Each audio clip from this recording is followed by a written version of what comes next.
हरे कृष्णा। मैं कृष्ण सखी एक बार फिर से कार्तिक महात्म्य के 26वें अध्याय के साथ राजा चोल और विष्णुदास की कथा। नारद जी आगे कहते हैं, गणों के ये वाक्य सुनकर धर्मदत्त विस्मित हो गया। उसने विष्णु के गणों को दंडवत प्रणाम किया और कहा, विष्णु भगवान सबकी पीड़ा दूर करते हैं। सब मनुष्य उनका यज्ञ, दान, व्रत एवं तीर्थ द्वारा विधि विधान से पूजन करते हैं।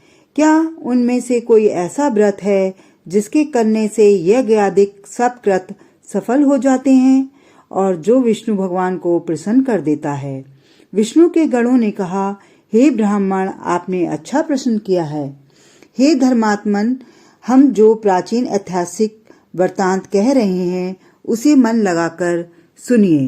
प्राचीन काल में कांचीपुरी में एक चक्रवर्ती राजा था। उसका नाम चोल था।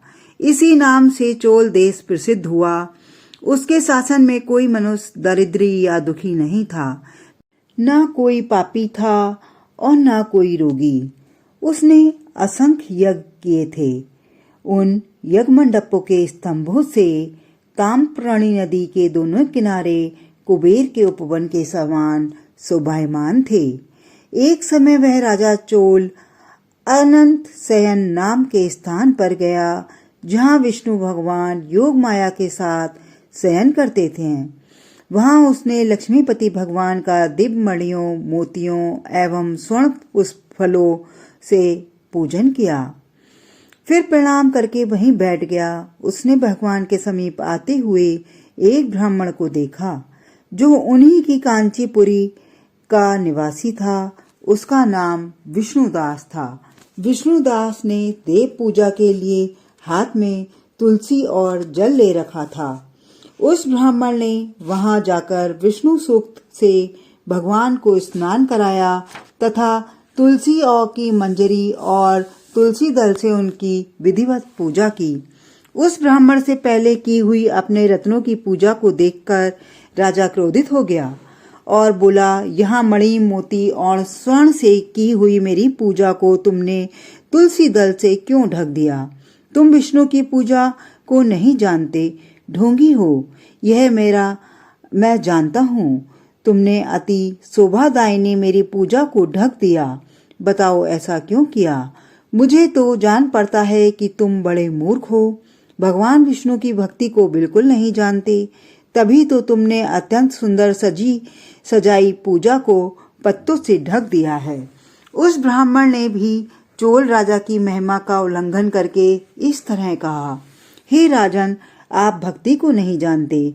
राजलक्ष्मी से आपको घमंड हो गया है। बताओ तो आपने कितना विष्णु व्रत किया है?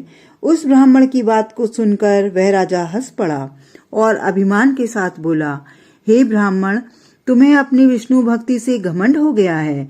भला तुम जैसे धनहीन की भक्ति है ही कितनी। विष्णु को संतुष्ट करने वाले यज्ञ या दान तुमने नहीं किए। कोई देवता, मंदिर भी तुमने नहीं बनवाया। फिर तुम्हें भक्ति का यह घमंड क्यों है? इस समय सब ब्राह्मण मेरा वचन सुने। अब आप सब देख लेना कि यह ब्राह्मण विष्णु से साक्षात्कार कर सकता है या मैं। तभी आप हम दोनों की भक्ति को जानेंगे। ऐसा कहकर वह राजा अपने राजभवन में लौट आया और मुद्गल ऋषि को आचार्य बनाकर वैष्णव यज्ञ प्रारंभ कर दिया। उस यज्ञ में बहुत से ऋषि बुलाए गए थे। बहुत सा अन्न और दक्षिणा के लिए बहुत सी संपत्ति दी गई। जो यज्ञ पहले गया क्षेत्र में ब्राह्मण द्वारा किया गया था, वही यज्ञ यहाँ भी किया गया। विष्णुदास भी इसी मंदिर में ही ठहर गया और विष्णु को संतुष्ट करने वाले नियमों को विधि पूर्वक पालन से करने लगा। वह कार्तिक और माघ व्रत विधि विधान से करता रहा और तुलसी के पौधे की पूजा तथा रखवाली करता रहा। एकादशी के दिन ओम नमो भगवते वासुदेवाय मंत्र का जप भी विधि पूर्वक करने लगा। षोडश उपचारों और गीत नृत्य आदि द्वारा वह नित्य विष्णु का पूजन करने लगा। उसने भोजन और भूमि पर शयन करते समय भी सदा विष्णु भगवान को स्मरण किया। सभी प्राणियों में समान दृष्टि रखकर विष्णु भगवान को देखा। उसने विष्णु को प्रसन्न करने के लिए माघ और कार्तिक के विशेष नियमों का पालन तथा उद्यापन भी विधि पूर्वक किया।